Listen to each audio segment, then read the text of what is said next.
Hello ఎవరైనా అందరికీ నమస్కారం అండి.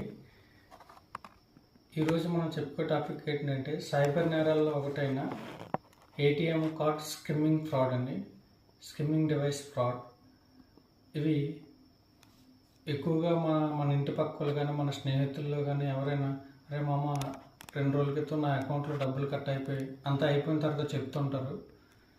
సో వీటి మీద అవగాహన కల్పించడం కోసం ఈ వీడియో చేస్తున్నాను.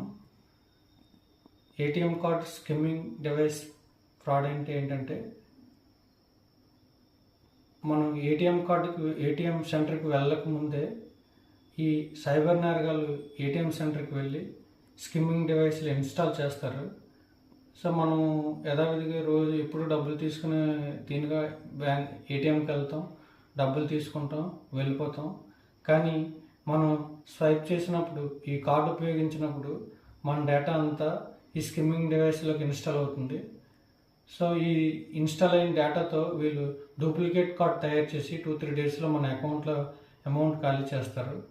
అలాగే పెట్రోల్ బంకుల్లో, షాపింగ్ మాల్స్లో మనం 2 టైమ్స్ స్వైప్ చేసినా సరే మెసేజ్ రాదు, అమౌంట్ కట్ అవ్వదు, కానీ మన డేటా అంతా వాళ్ళకి ట్రాన్స్ఫర్ అవుతుంది.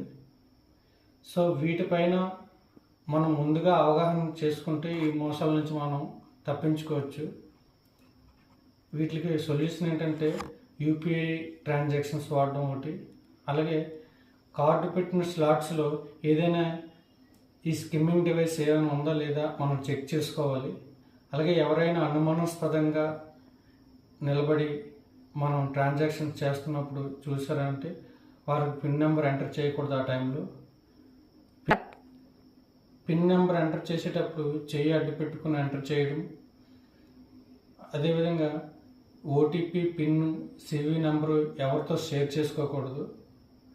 మనకి మెసేజ్ రాని టైంలో ఎట్టి పరిస్థితుల్లో స్వైప్ చేసినప్పుడు మెసేజ్ రాని టైంలో మనం ఎట్టి పరిస్థితుల్లో ట్రాన్సాక్షన్స్ గురించి బ్యాంక్కి తెలియజేయాలి. అదేవిధంగా సైబర్ పోలీస్ స్టేషన్కి 1930కి కాల్ చేసి మనం తెలియజేసుకోవాలి.